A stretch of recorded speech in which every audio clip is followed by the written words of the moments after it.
it's all about Uncle Charlie. It's all about Uncle Charlie, right? Y'all doing all right? Are y'all ready for all this?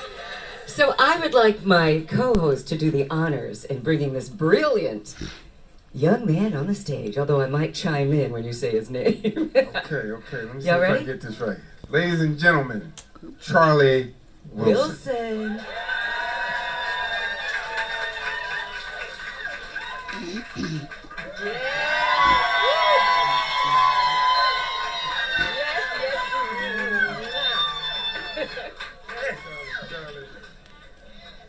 Oh my goodness. Yes. Look at that. I couldn't wait. Yeah, right then. Huh? They want to see the Like back in of your the back jacket. in the day. But y'all act like y'all love Charlie. Y'all love Charlie. Thank you so much. I love you back. Same to you. The love at you. is real. It is so real. I mean, it's Charlie. been, somebody said, that's my husband. So watch yourself. I know. Somebody might not like to hear that. Be some hair pulling up here. Yeah.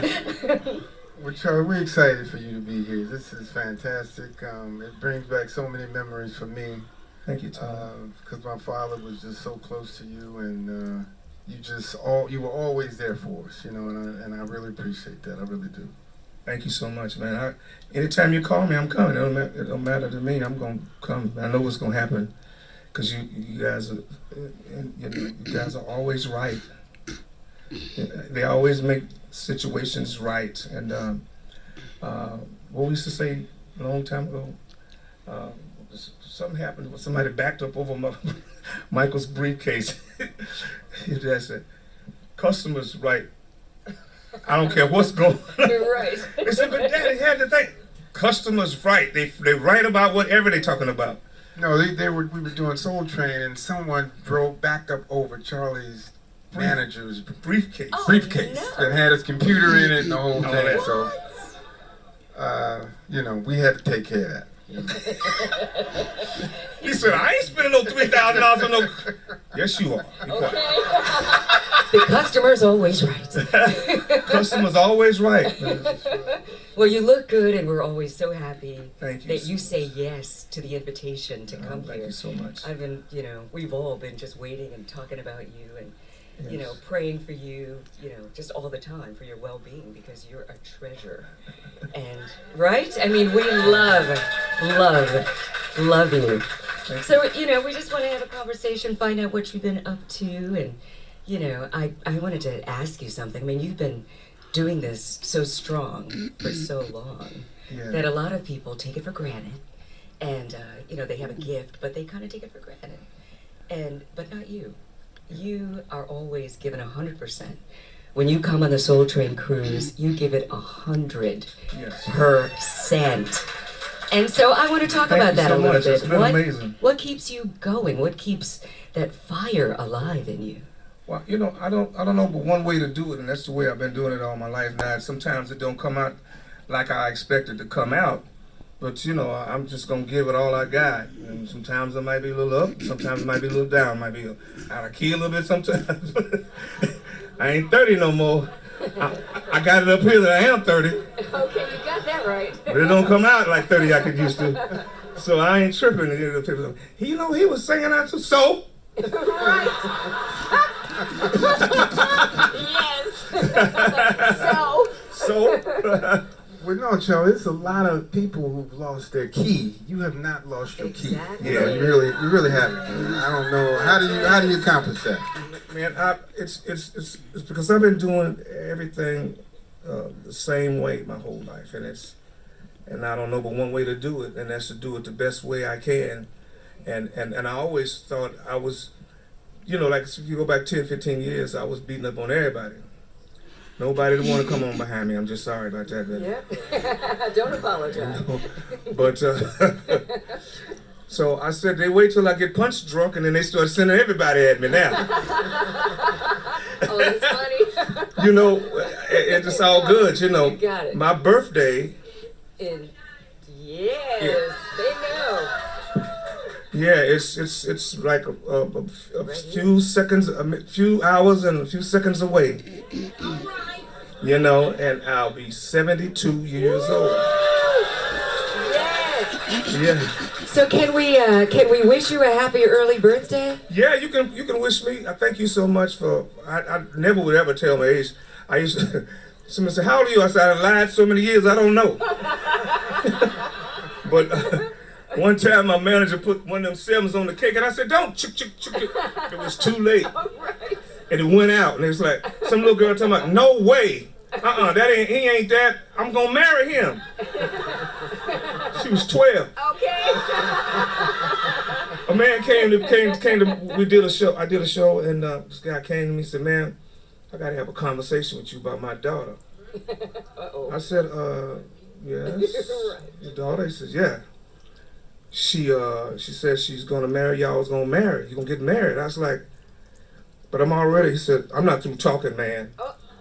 Okay. I said, all right, what's up? He said, she wants to bring you to dinner and all that. She asked me, could I take your dinner? I said, well, I'll see him today. I'm gonna ask him would he like to come. And he was upset. Apparently, she was 5. She was That's so cute. she was 5 years old, and she said, "Go get my husband, Daddy." She said, so he came in there with a big attitude. That didn't scare me, but I was like, "Your daughter, I don't know who you are." Then he hunched me and said, "She's just 5." I was like, "Oh." Right. Exactly. That is amazing. You know, Charlie, I had a conversation with you yesterday about, you know, I was going to bring you on stage and I didn't know if it was Charlie Wilson or Uncle Charlie, and I wanted to know where the Uncle Charlie came from, because I wonder if those that are out there might know what that is, where that came from. Yes, sir. Do you know where it came from? All your artists, all your baby artists, like Snoop. All my baby artists. Right. I guess I guess I am old now. Yeah. All your baby artists. Them guys in their 50s and 60s, we talking about baby. I ain't that far gone. Yeah, Snoop named me Uncle Charlie. It's because my wife and I, we was always in their business, and we was stopping them from fighting all the time and from leaving one another, you know, and that got to be okay in that family there. We watched all of the kids go from lap babies to 6'5". Okay. Right? Babies. So they, you know, it's been good, man. Snoop named me that, and that caught on from that to, from him went to Master P, and from Master P went to Silk Shocker, all those guys, and it ended up going through to Pharrell, and Pharrell to Justin Timberlake, and from Justin Timberlake to Kanye West, and then everybody was calling me uncle, and then the whole industry, everybody. And one time, an 80-year-old guy, I was Hold up, wait a minute. I was 56. He said, "Hey, Uncle Charlie." I was like, That ain't gonna work. "That ain't working." He said, "Can I call you uncle?" I said, "Yeah, you can," but I mean, you know. And he was bent over like I be sometimes when my back's hurting. The math ain't mathin'. Yeah. So he said, "Can I call you Uncle Charlie?" I said, "Yeah, man, you can call me that." And he said, "You sure?" I said, "Go ahead, everybody else do." And but he was a good dude too. He was happy, and it gave me a fat check. Oh, that's nice. Yeah, big check. That's always good. But I can't tell you how much it was. But yeah, it's Snoop did that. It just went around the whole world like that, Europe and That's beautiful. everywhere. Yeah. I mean, you have been doing your thing, as I said in the intro. You've been doing it so strong for so long. Mm-hmm. But I've always wondered, when did you know? Because you're different from a lot of other artists. When did you know that you really had something? I was 3. 3 years old, and I was so me, my brother, and my sister, we used to sing. My dad was a preacher, and so we had to sing before he preached. And you better have him shouting, or he's gonna give you that look back to turn around and look at you. So I mean, I was just started mocking him, and I was just when the ring them golden bells, ding dong. So I started walking, and my sister, I turned around, they wasn't behind me. I just kept going, and the card was really long enough, so I went around in the pulpit, ding dong. Then I went off, started going toward the audience, and then the folks started standing up and going crazy. And I just kept going, ding, when the mic was, I just dropped the mic. Ding, dong. Yes. Ding, dong. I was a little guy, but I had to have him shouting. So when I look back, the first lady up on the front row, she just started cutting loose first. And when I started back toward the pulpit, my daddy was like, looked at me over his glasses and said, "That's it, boy." Oh, yeah. Yeah, that's beautiful. He gave me the sign of, okay, I was good then. But he looked back at them, my brother and my sister. Hit that bottom lip. You should have went with him. Incredible. Yeah. You know, it's always interesting. I was talking to Smokey one time, and he talks about how people copy their music or want to share their music. Mm-hmm. I wonder, how do you feel about that? His answer was he loves it because it continues to breathe. His music continues to breathe. But how do you feel about that? At first, I didn't too much like that because then the whole thing about me, nobody would ever give me the credit of where they got it from. They would lie and say, well, I was listening to James Brown, and they start making up names and everything. But they would never say, who you been listening to? Well, I grew up listening to Charlie Wilson. They never would say that. Yeah. They would say Stevie Wonder, they would say everybody else, but they never would say my name. So after years, I just got used to that. And so I just started staying in, never going out. They was like, why come you don't ever come to parties? I don't go out to parties, man. For y'all to lie to me in my face, and then you get to the cameras and you make another name up. So I got used to that, Tony. I really did. I'm fine with it, and they don't have to say nothing about me. I made a pact with God a long time ago. I said, Lord, if it be whatever you want it to be, I'm gonna be okay with that. So everybody was like, why are you conforming to the new school? I said, I ain't conforming to nothing. I'm doing what I'm doing in a new school world. Yeah. You got it confused. I ain't changed nothing, man. I still sing the same, and the beats is not clackum, clackum, clackum, clackum, dum dum dum dum. I tried that one time. They said, man, that sounds dated. I said, thank you. Yeah. Thank you very much. There you go. And I just went to start doing my own. Simple as that, and it's working for me. Oh, it has been. Yeah. How many is in this room? Oh, she said, yeah. I was getting ready to say, well, except for these people, they might not buy it now. I'm too old. I don't care though. You sound amazing. Right? Everybody's saying you still sound good. You have not lost one thing. Not a thing. Thank you, baby. Yes. Thank you so much. Forever Young, you need to give us some secrets. What Well, are you doing? I quit smoking cigarettes in 2000. That's 24 years ago, and I quit doing drugs in almost 30 years ago. And alcohol, I don't do anything, except drink water and eat special dark chocolate that get my energy up. My wife asked me, where's that chocolate at? So you can eat that tonight because we go on stage. Last night I was just, woof. What's the deal with the chocolate? Dark chocolate. I just eat the dark chocolate. That dark the chocolate's good for you. antioxidants. Because if not, I go get me a Snicker and I could quit eating Snickers. I'll take one of those. I know I understand, because that's what I like too, but I can't eat the Snickers no more. It don't do nothing for me, but that dark chocolate will just run through you. That cocoa, It's good for you. it's good for you. Yeah. Did you guys see the show last night? For real?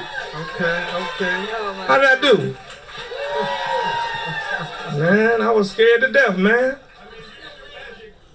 Huh? Oh, I'm sorry. You got a different card you can come tonight? You got a different color? I'm gonna sing magic tonight. Can I sing magic, honey? Abracadabra, form of a bedroom. I had a little candlelight and the scent of your sweet perfume, girl. Hocus pocus, not a little put a little dress that I like, but don't lose focus. Cause what I'm about to show you tonight, I can do magic, girl. One snap of your finger, girl, I'll perform a trick on you. Oh, anything you want me to do, I can do magic, girl. All you gotta do is dim the lights. I'll show you a trick or two. Oh. Yes. Oh my God. Yes. All right. Charlie, let me ask you a quick question. Who wrote? Did you write that song? And whoever wrote it, if you wrote it. That was R. Kelly. R. Kelly was writing that song. I see. And That song was hot. the same time I was telling about life and all that, he was no, dog, see, it's like, no, my wife got that problem, dog, I'm like, man, you need to, shh. Come on, dog, go with me. I said, no. I want you to meet my wife. I said, I want to see his wife, and that was good. I was like, okay.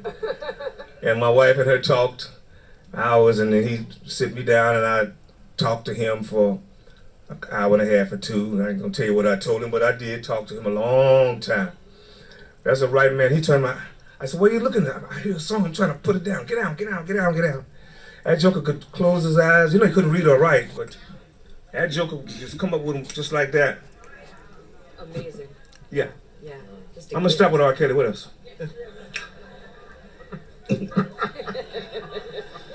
It's so much. That guy is he was such a gifted guy, man.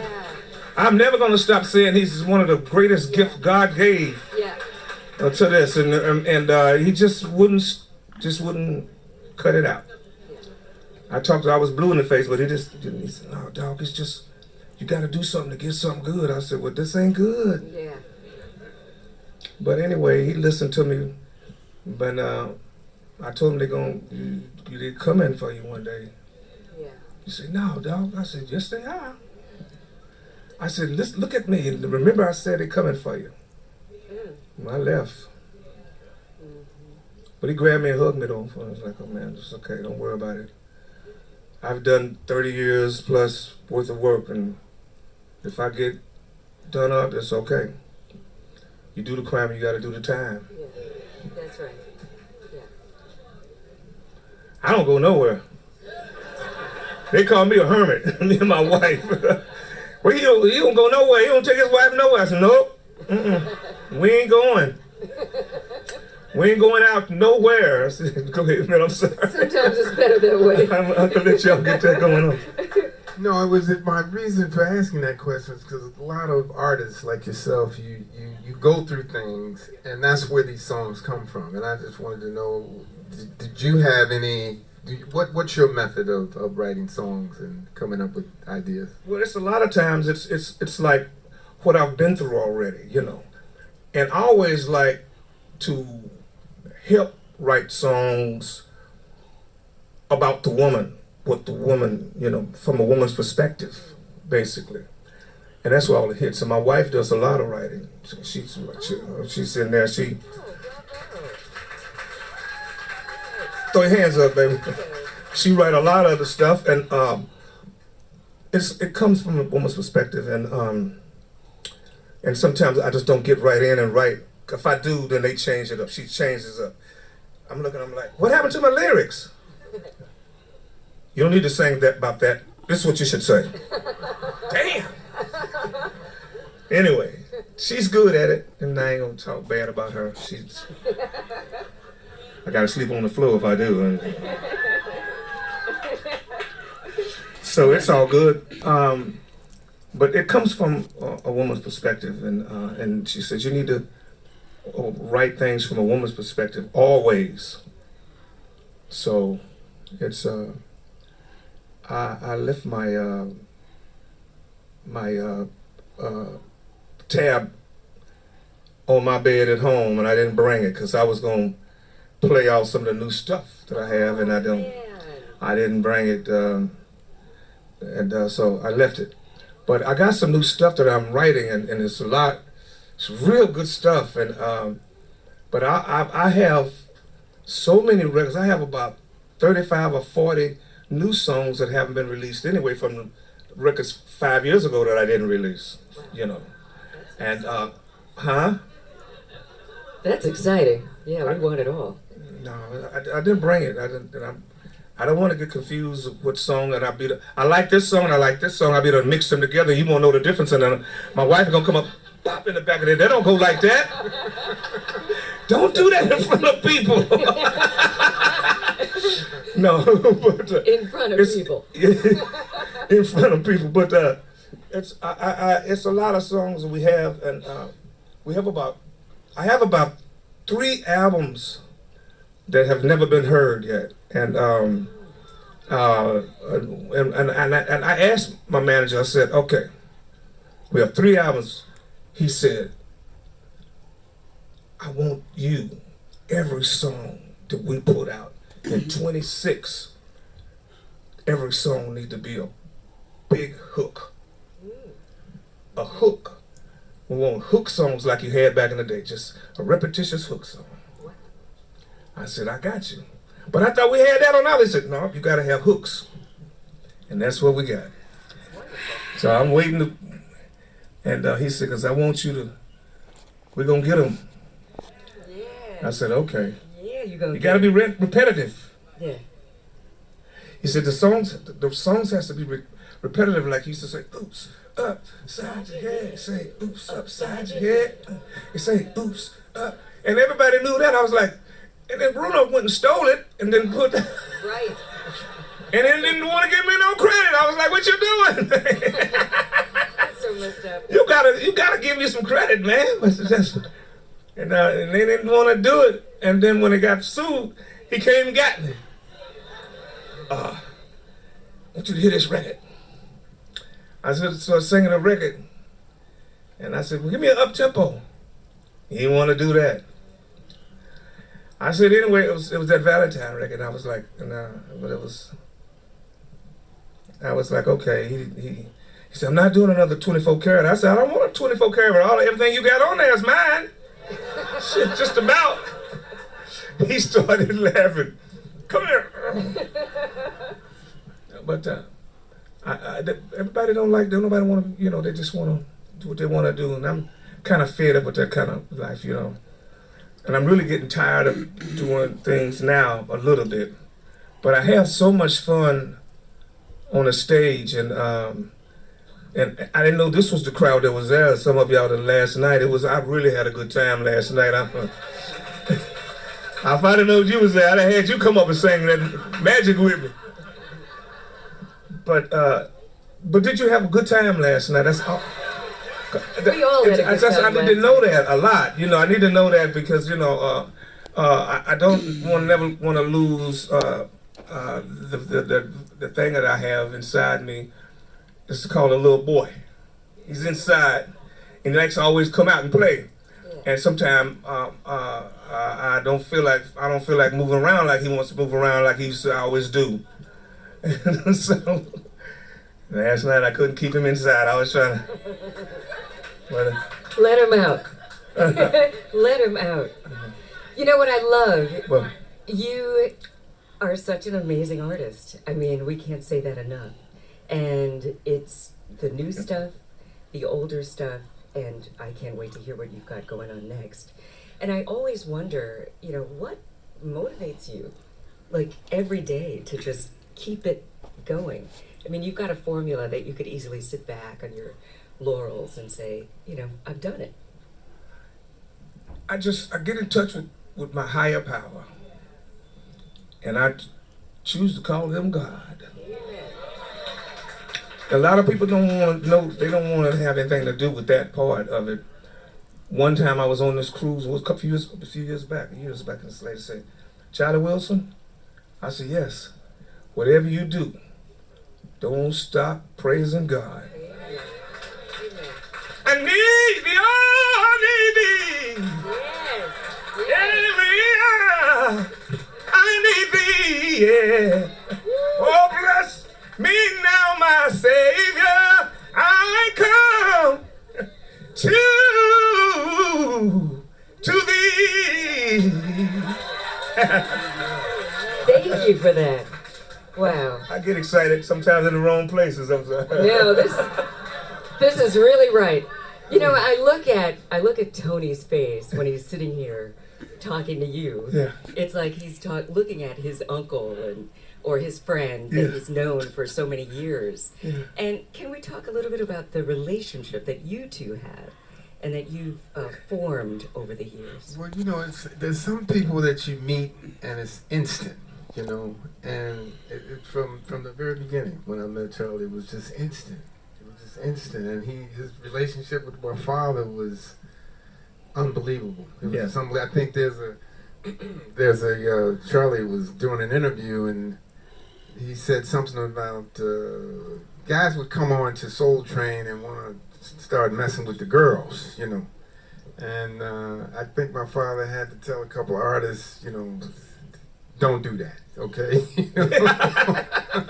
I think Charlie I think you had a story about that one time, you know, when he came to that kind of thing, you know. But wasn't you messing with the girl? Oh man, Tony's like, let me clear this up.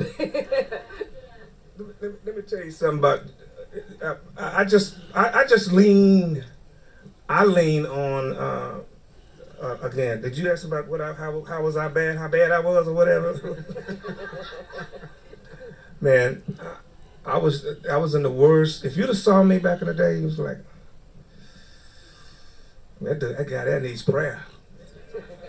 Huh? Yeah, we do. Baby, if you'd have seen me, you would have like, I ain't touching him. It was bad. It was bad. I smoked every single day of my career in the early days till I smoked up mink bedspreads. No. I use that all the time. I just did. I ended up, this lady, she came up one time and said, you ain't been to sleep, come and follow me. And we got to this parking lot. She turned left at that parking lot and I looked down and see nothing but some shopping carts. She said, get in there. She put the blanket on top of it. And that's where I slept. And then some guy said, is that Charlie Wilson? She said, get away from my house. I'll cut you dead. I'll cut you dead. I'll cut you dead? Wow, though. I'll cut you dead. And she put cellophane, that black cellophane around it, that brick for my pillow. And that's where I was, homeless. It was rough. I didn't know. They come bringing me a sandwich. And I used to think they be eating, I was saying to myself, I ain't finna eat that. And I grabbed this, it was a hot McDonald's sandwich. I was like, okay, see, they bought the sandwich. But I thought that, that's all homeless people, that's what they eat, just anything out the trash. But it wasn't like that at all. I thought, okay, just to come on bad times. Me, I just smoked so much that somebody saw me that used to get high with me, but in public they act like I was the worst. Yeah. I was the biggest demon there was in the music business. But up in Bel Air, up there, they're getting high in this mansion with me. Yeah. But they made me look bad all the time. So now look at me now, baby. Say it again. There you go. Look at you now. Look at me now.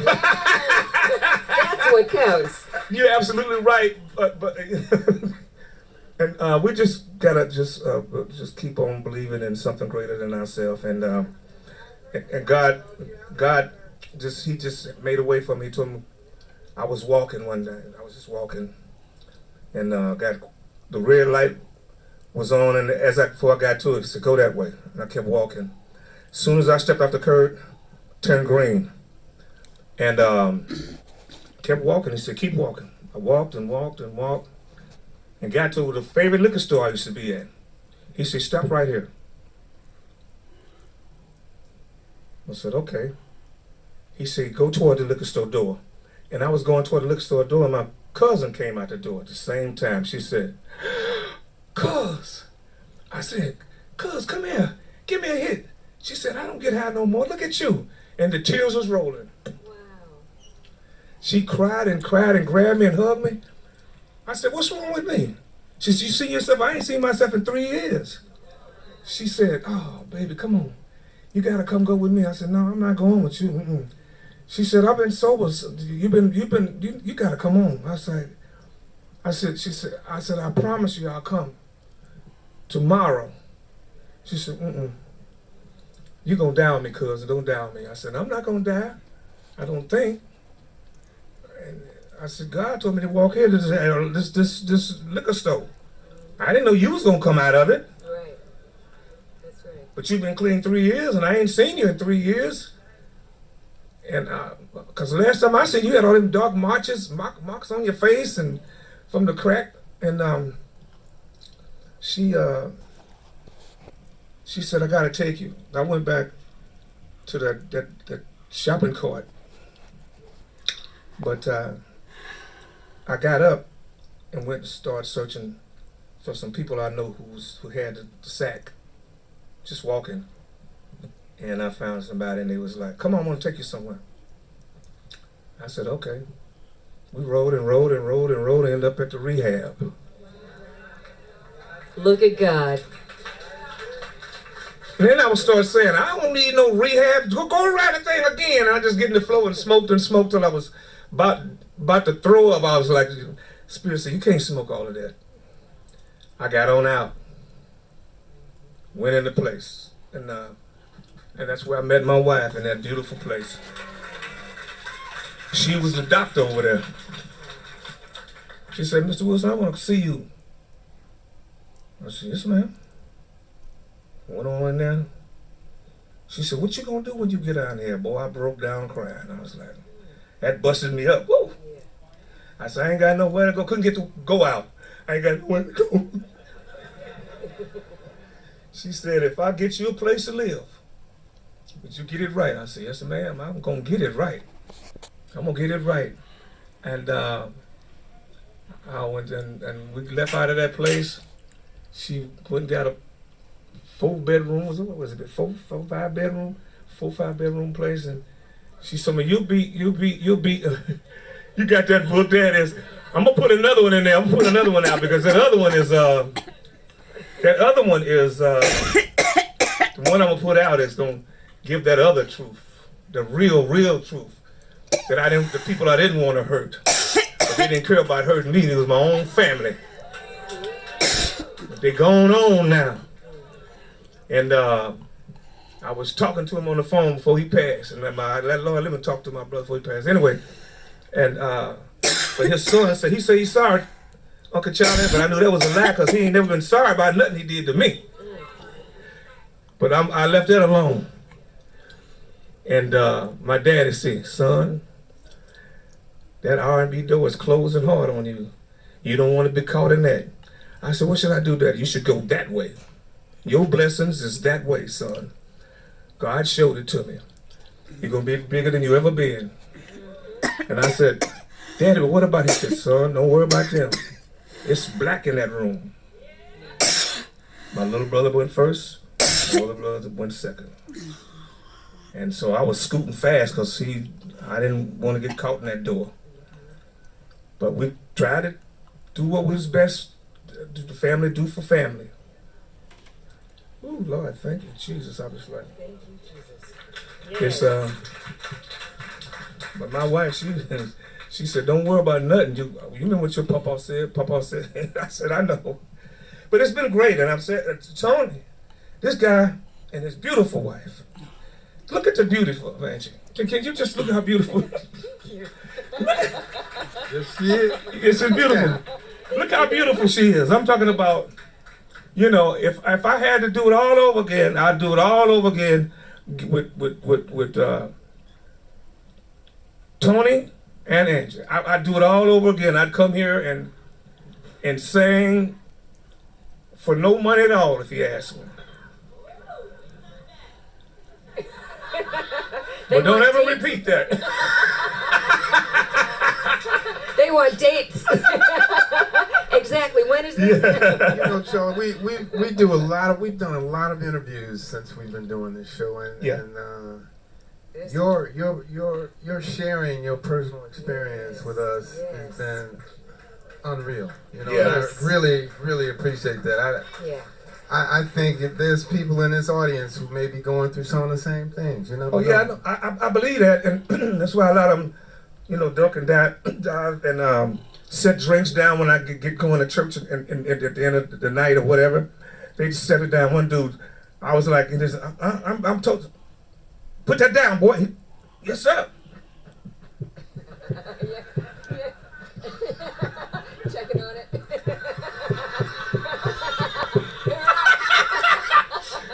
Then we got through shouting, he picked it up, turned that corner, went on up that aisle with it. He was like, I ain't kicking this over. That place stopped selling drugs. That place stopped selling alcohol. I'm finna keep this here drink, but it's all good.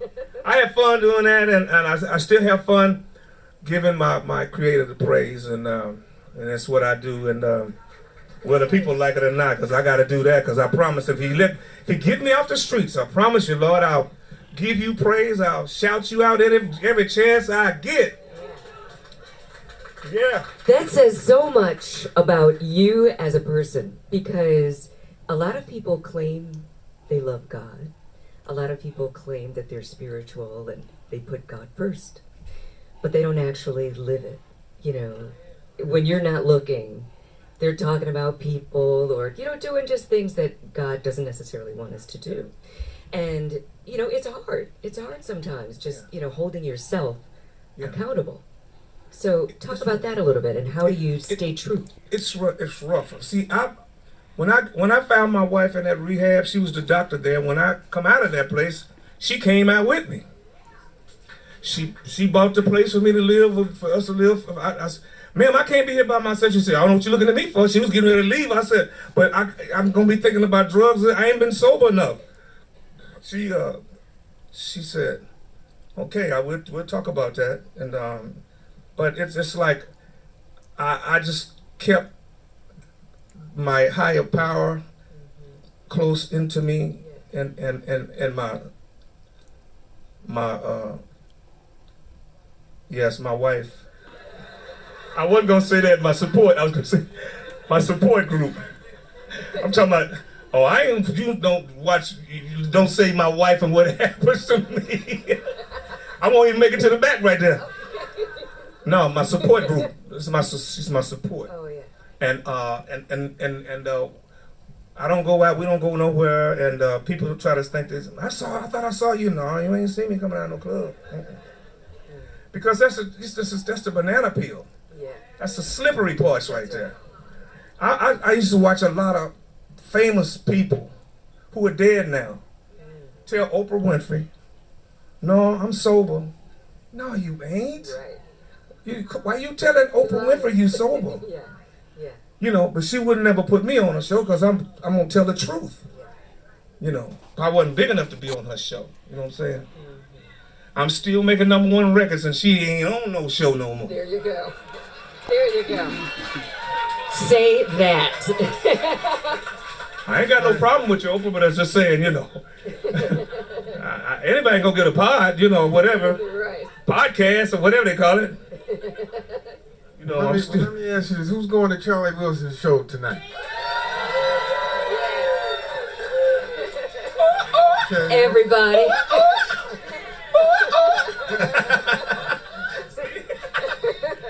Yeah, baby. So, Angela, I'm going to give you the honors to close this show out, because Charlie got to get out of here. We got to get out of here. I know, and I'm going to be at the show tonight. Yeah. I didn't see it last night. I snuck in there for a hot minute, but I didn't see the whole show like you did. But tonight, I will be in there. Okay. So I can't wait. We always love talking to you, just being in your presence. And you just lift up the whole, your energy is amazing, isn't it? You just lift you so everybody's much. spirits. This is beautiful. I try to keep it up enough energy with me before I crash and go to sleep. I get to the stage and forget what I'm supposed to be doing. It's all right. You've earned it. You can take it easy when you can. Someone had a question? What you got? Come up here. Come closer so I can see you. I can see you and hear you. Derek? No. Come on, baby. Come on, I can't hear you. Come on up here, baby. It's all good. Just a little bit closer. Right there, What right you there, trying to right say, there, right baby? there, right there, right there, right there, right there. Perfect. My family, I have a lot of family in Tulsa, Oklahoma. Yeah? And my grandfather was in the Tulsa bombing. And the way he lived this, they said the story is he swam through some river or whatever, got to his mom's house. But I was wondering if you could just kind of expand on you dropped the bomb on me and that story. And God bless you, we love you. Thank you.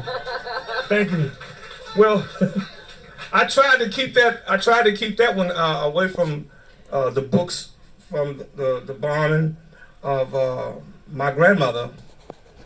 My grandmother said that how everything was going on, and I left we took all of those lyrics out and everything, but the police was very, very not good. How they would they come to your house and just kick your door down and snatch black people out and stomp you and beat you and raping the young ones and everything. They was doing everything, and they was dropping that oil and stuff on the building, top of those buildings, and Turk time and all that stuff that you couldn't really put out. But my grandmother said she was little. My mother was not born then. My mother was born in 23, but it was crazy. And they was running, trying to get away. They got my pictures, me and my brother's pictures down there on Greenwood now. It was a lot going on, and we don't have enough time for me to start talking to you about Greenwood, Archer, and Pine. We took our name from that. Greenwood, Archer, and Pine Street Band. That's who we are, and I'm the only one left living from that. But there's still people that's in Tulsa, Oklahoma, want to take that name and go all over the country with it. And those people ain't never been in my band. Wow. But my wife said, let that alone, let God handle it. Amen to that. And you know what? I think we're going to read about all of that in your book. Right? Okay. On the second book, the book that's coming. The second book, I'm going to tell the real There you truth. go. They That's was like, what we oh, want. wow, I didn't know he did that. That happened. I'm going to tell you, I can't go tell you now because then you won't go back. But, There you go.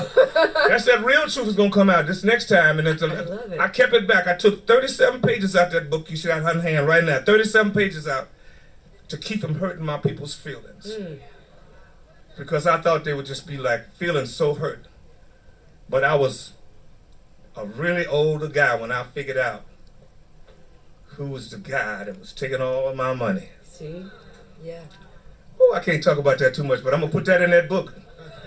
We are going to look out for that book. This has been such a wonderful conversation. I mean, we have to close this out, but if you guys want to stick around, we can talk a little bit more, but we're going to close out the show. And do I get the honor still? Ladies and gentlemen, Charlie Wilson. Yay! Yay!